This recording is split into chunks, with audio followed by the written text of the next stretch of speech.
high and wide. Welcome back to another episode of High and Wide. We are your hosts. I'm Rafe. Wow, that's super formal. Yeah. Abdul Wase. Pleasure. Pleasure indeed. What have you been up to? I've been constantly adjusting my glasses. Like every few seconds, I need to be adjusting my glasses because baby Rupe has sat on my glasses multiple times. Every morning, she takes my glasses, is like, blah, blah, and hands them, and they're just so messed up. And they feel so strange. They feel so bizarre. I always had thrown off smudges on my glasses because obviously the kids are always touching them, and just scratches and stuff. And I just became sort of desensitized to it until I got new glasses. I was like, oh my God, I can see the leaves. It's like that. I always carry a microfiber cloth for cleaning glasses. Nice. And I always have to clean my glasses. And anytime I see certain friends whose glasses are so disgusting that I actually say, give me your glasses. Give me your glasses. Well, give me your glasses. Omer. Always. Dang. In my old workplace, I had a Filipino friend. Just things that like I never thought of until I met other people. I had a Filipino friend and we're talking about glasses. And she said, I can't buy the glasses you have. I'm like, why not? She says, because I'm Asian. I don't have a nose bridge. I can't buy these glasses because the ones I'm wearing are plastic. It's a one piece, right? Yeah. The ones you have are the nose pads. She's like, I can only wear glasses with nose pads like mine because I don't have a nose bridge. This plastic middle isn't going to land anywhere. It's just going to slip off. I'll be constantly pushing it up. I was like, that's interesting. Thank you for sharing this with me. I never knew. Okay. That's so interesting. So how do we get into the topic of third culture, of immigration?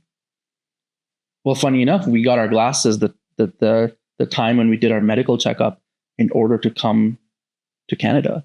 Actually, right? Yeah, I think it was in Pakistan for the immigration process. Did checkup, and then doctor said, I think you guys need glasses. So we were like 7 or 8 when we got them. Yeah. Because of that checkup. And here we are. We moved from Saudi Arabia to Canada, to Mississauga of all places in the world. Zainab got glasses today. Well, she got prescription today. Yeah. Nice. Okay. She got prescription. How did you find out that she needed? Was it headaches or what? No, we just wanted to get the annual, their first time ever. We wanted to get their eyes checked for the first time ever. Okay. So nothing prompted it? You just wanted to? Nothing prompted it. Just turns out, she's got, she needs glasses. Oh, man. Okay. Yeah. Cool. Like, yeah, that's a young man. That's 6 years old. That's really young. Yeah.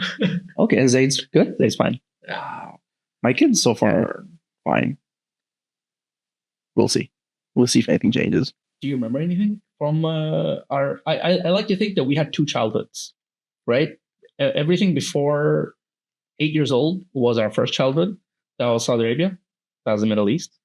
And then you had the second childhood in Fowler Drive. Honestly, a lot of the pre-move is a blur to me. Like I don't have very clear, concrete memories of life in the Middle East.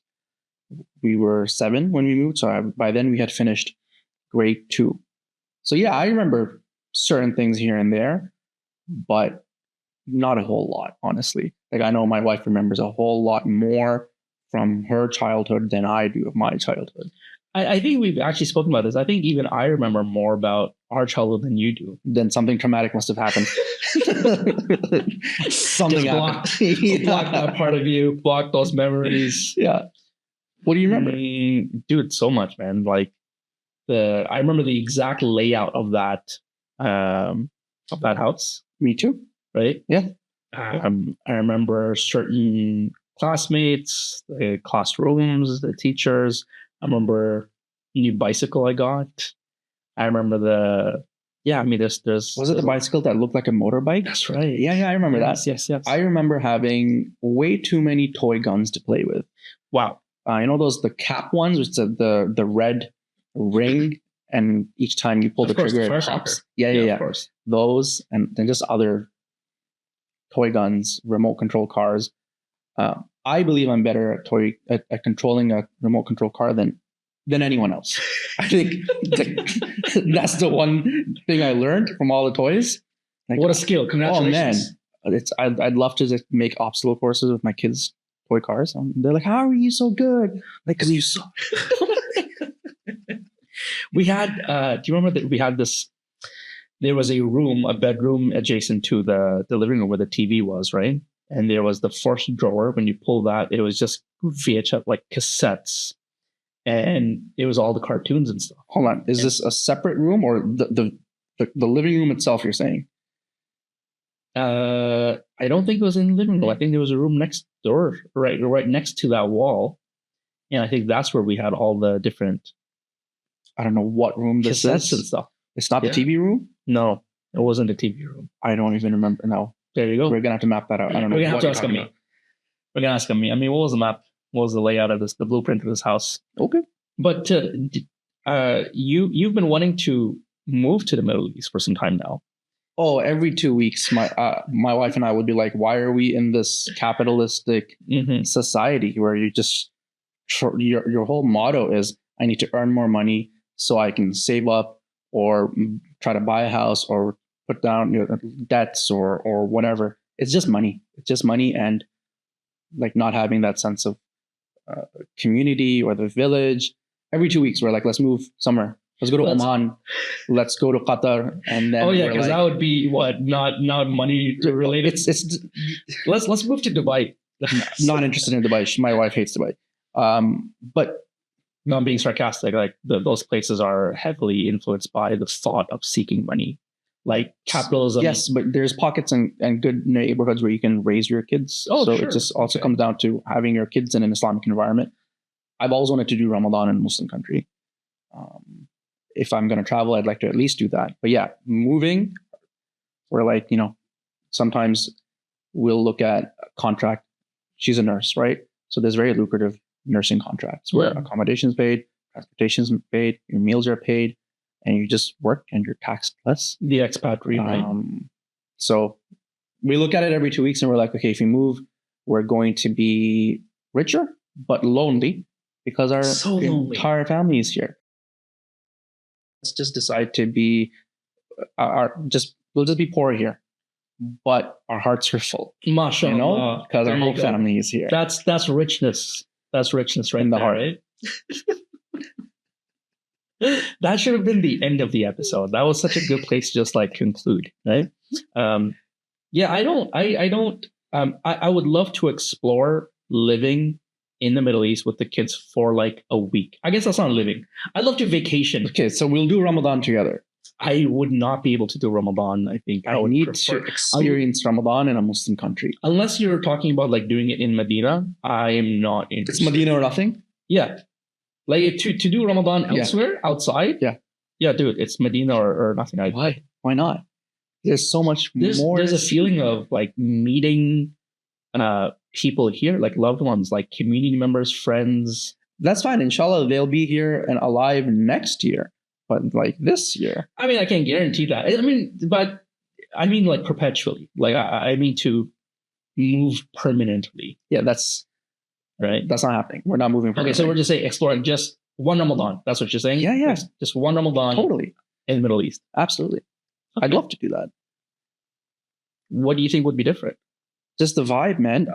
What the hell kind of question is that? It must be so different. Are you kidding? I'm not denying it. I'm curious to know your thoughts. Vibes. I don't know how else to put it. One, hearing the adhan. Like I need to hear the adhan. You know what I mean? When is the last time you've been to a Muslim country? Turkey. It was a while ago. 2018? 2017, 2018. That was like a quick layover, if you remember. Yes. Right? But before that, honeymoon, Turkey. That was 2014. Did like 10 days. And when did you go to Pakistan? Oh, it's been a long time. 2010? 2010. Yeah, so you're overdue. It's 14 years ago. Wow. I know. Wow. I'm due for a trip. You are almost. I need to go. I'd like to go up north and check out the northern areas. But that's beautiful. Yeah. You and I have been wanting to do a bros trip. And then there's a new baby like every year. Yeah, we said in 2024 would be the bros trip. Pending. It was based pending if there was if either of us had a kid or not. No more babies. And of course that hasn't happened yet. So here we are. Maybe one day, inshallah. The baby? No, the boys trip. The trip. Inshallah. Inshallah. I would love though to take the kids to the Middle East. I think that'd be beautiful. Okay, good. Then we are agreed. An Umrah trip, a family Umrah trip. Yeah. I think as soon as my youngest, she's turning 3 soon, but once she's a bit older, then I think an Umrah trip would be more possible. So inshallah. You guys? Wallahu alam, honestly, I don't know. Flying with a family of 5, bro. Because our financial priority always was for Hajj. But with Hajj prices, it's like by the time I save it up enough to 1, buy a house, and then 2, go for Hajj, my kids will be so old that now we've changed our priority to say we need to go for Umrah because that'll allow us to take the children with us. And the whole point is we want them to be inspired and to see what Umrah is and to experience it. And hopefully that, helps them become better Muslims. So Umrah is the new Top of the list. goal, inshallah. Yeah. Nice. I like that. Mashallah. All right, let me know when you're going. And you sometimes realize that we have been surrounded by Arab friends our entire lives, like from the beginning. We had a best friend in Saudi Arabia. Multiple. I remember Muhammad. There was another guy, Mahmoud. Mahmoud. I think they might have been cousins. Maybe. There was the girl, Ala. Yes.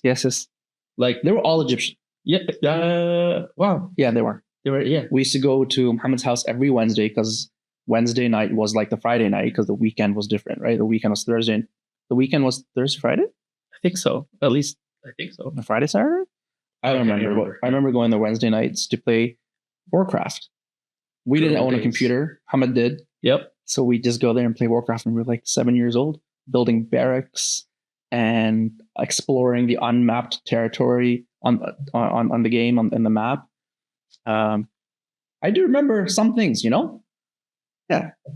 Warcraft, the things that matter. I remember Warcraft. Love that. Do you remember moving to that area that we were in, Fowler Drive, Roche Court area? Shout out to Roche Court. Shout out to Fowler Drive, Mississauga. Yeah, 1970 Fowler Drive, man. It's so bizarre though. Like our early experience was so embedded, like so surrounded by South Asians. Yeah. Like in the apartment building, we'd have the auntie like across the floor. The kids would come. They were friends. Yeah. And ask for like onions and ask for like Bollywood CDs and stuff. Like Yeah. that. That's right. That's hilarious. CDs. That's funny. That's community right there. Yeah. I remember in Ramadan you could like smell pakora everywhere.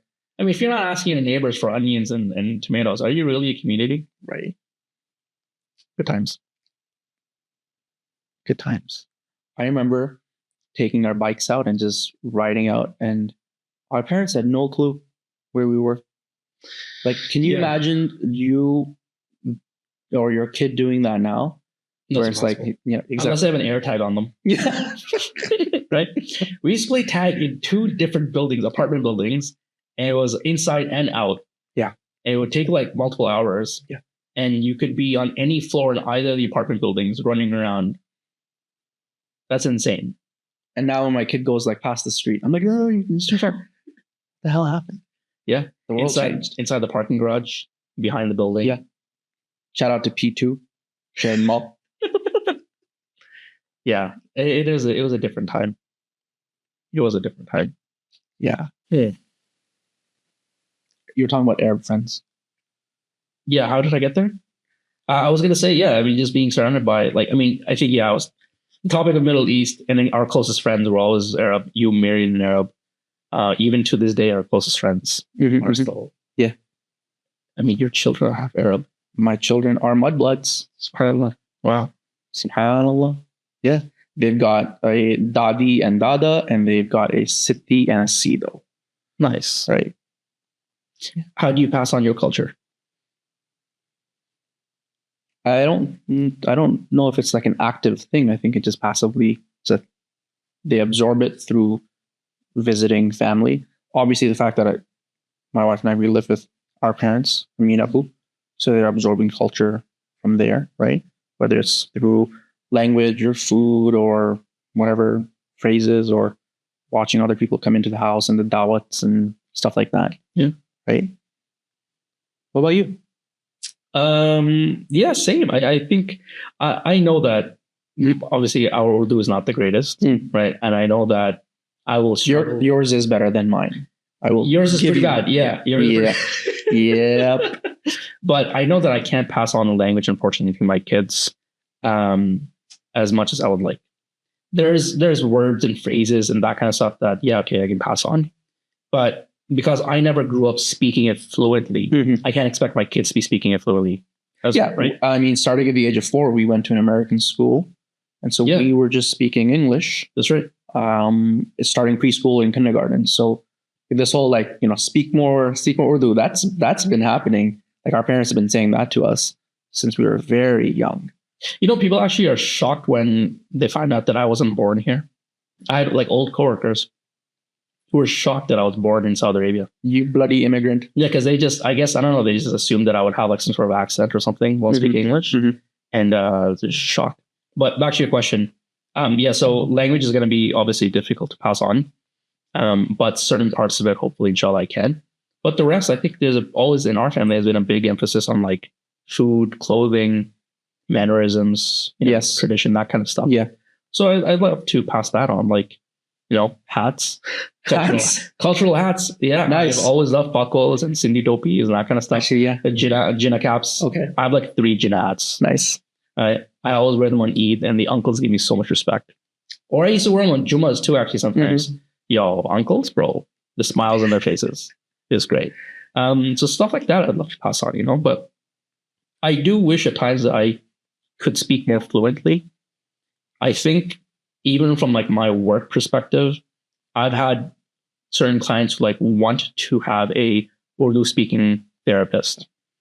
That's a entire new field, I think. That's a different level, right? That would be incredible to get into that. Yeah. And I've had clients who will speak in Urdu, but I'm speaking back in English. But I just picture imagine making content or speaking to clients in just Urdu. Imagine making content that is addressed to uncles and aunties, like social media content, addressed to uncles and aunties, and that's educating them about what depression or anxiety is. That would be amazing. Right? It's auntie, your son is not, he is depressed. Right. But all in Urdu, how sick would that be? If that's something you want to do, that sounds amazing. You'd definitely be hitting a demographic that needs to hear it from you. Yeah, right? That'd be really nice. I'd love that.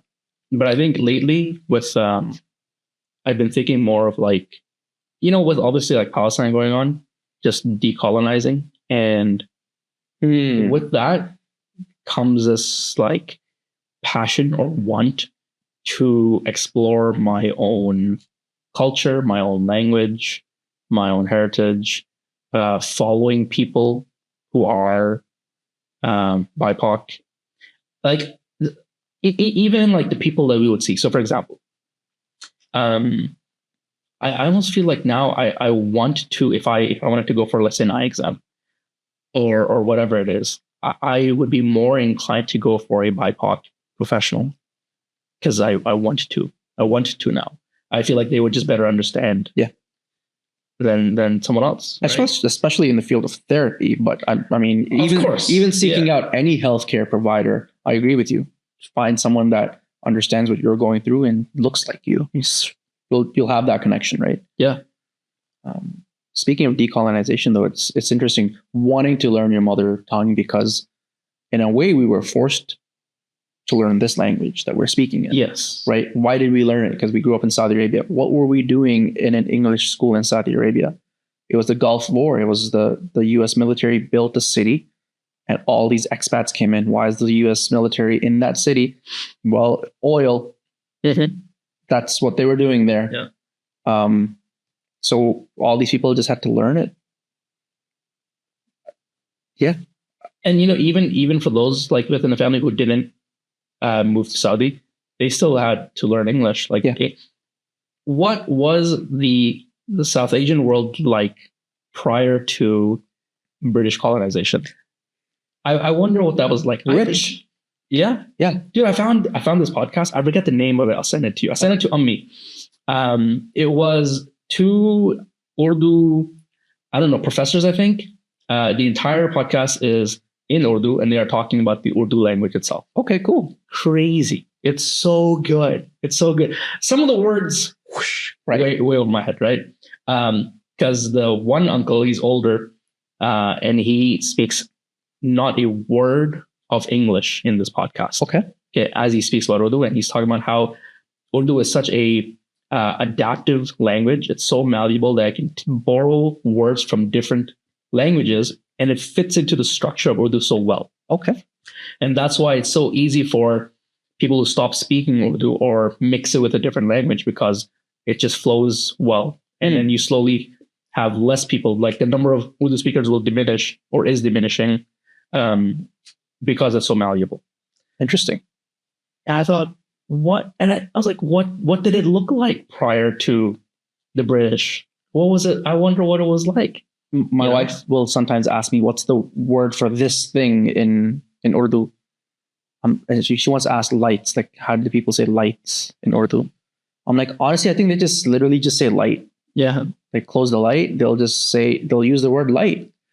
Was there a word before that? Yeah, for sure. Of course. But all these English words get thrown in and they just use it. But speaking about pre-British, I have a new coworker, right? So we were introducing ourselves, and she said she's sick, and she said her family comes from the city of Amritsar, India.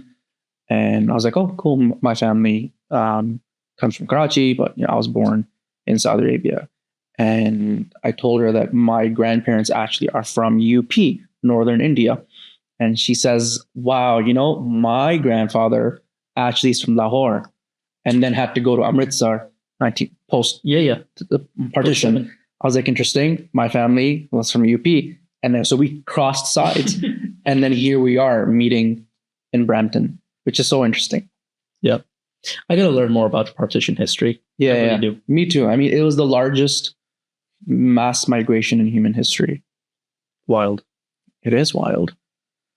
I'm tempted to get an Urdu tutor, like on one of those language sites. I forgot what they're called.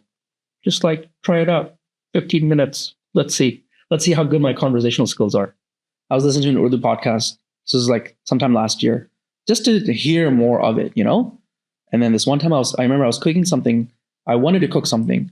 And I was like, why am I limiting myself to English recipes when I can understand Urdu? That's right. We talked about this before, the term of being receptive bilingual, where you can understand what's being spoken, but it's just difficult for you to find the right words and to say it right in the right conjugations or whatever. So I was like, why am I limiting myself? So I put on some Pakistani auntie on YouTube, and I was like, this is awesome. I can understand everything. Amazing. I know what these ingredients are. I was like, oh, cool. That was one way for me to like broaden my scope, kind of. Your TikTok algorithm could change so drastically. Yeah. A whole different Urdu talk. Yeah. That would be amazing. I've explored that. It's really nice. There's a level of, I don't know, I'll be trying my best to describe it, but there's like this, it's familiar, right? But with that, it's so like comforting. Maybe I'm trying to find the right word for it. You know what I mean? Yeah. But when you hear it, it just sounds so like, yes, like this is like home. Yeah. That makes sense. No, I get it. It's a way for you to connect with your roots, right? That you're understanding the language that your grandparents spoke, which is nice. Although Dada was an English tutor. Yeah. But why was he an English tutor? Because the British, bro. Goddamn British, man. Man needed a job, My wife was Palestinian, Free Palestine. Often we'll just, we're talking about something and we'll stop and we'll just be like, damn the British. We'll just think like, why is this happening to Palestine? Why is this happening around the world? Almost always the answer is, God damn the British Empire. I was thinking of a friend, and he messages me, and I was like, mashallah, you have a long life ahead of you. Because there's the Urdu proverb is like, when you're thinking of someone and then they show up, Okay. it means that they have a long life ahead of them, right? Oh, So I was like, you have a long life ahead of you. my Arab in-laws say when you're thinking of someone. No, I've got that wrong. Why don't you go ahead? Okay. So I said that you have a long life ahead of you. And I thought, you know what the English equivalent of that is? Speak of the devil. Wow. Shayateen, bro. I was gonna say live long and prosper, but that's actually not a thing. But speak of the devil. That's the closest proverb. The equivalent would be Speak of the devil. Speak of the devil.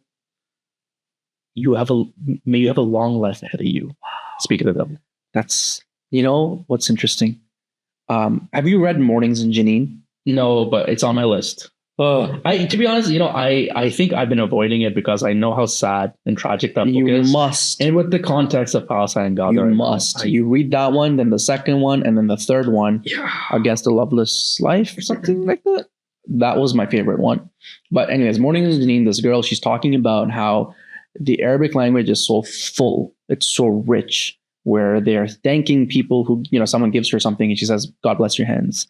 Or just the different little sayings that they have to thank someone.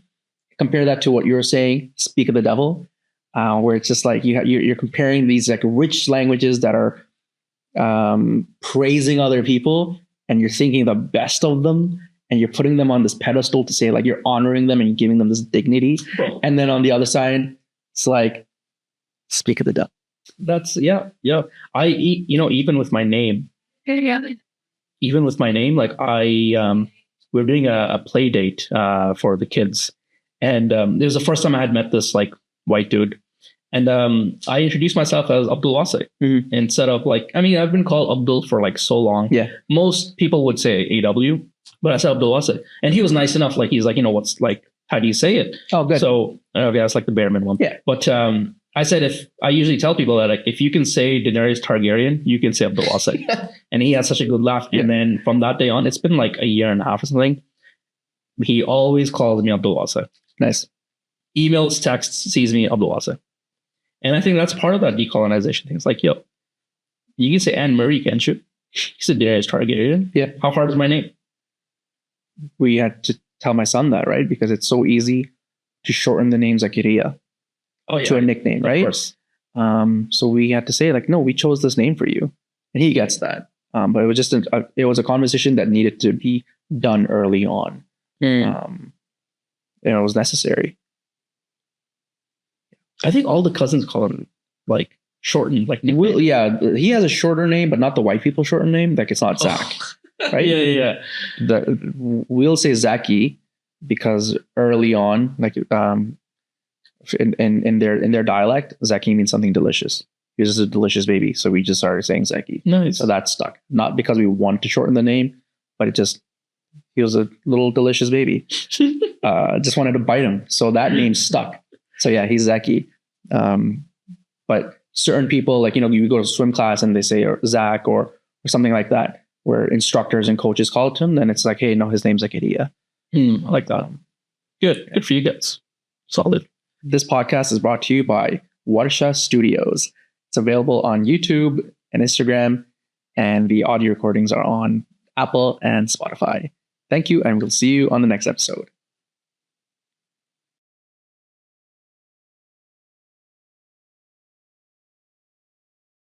Warsha Studios Podcast.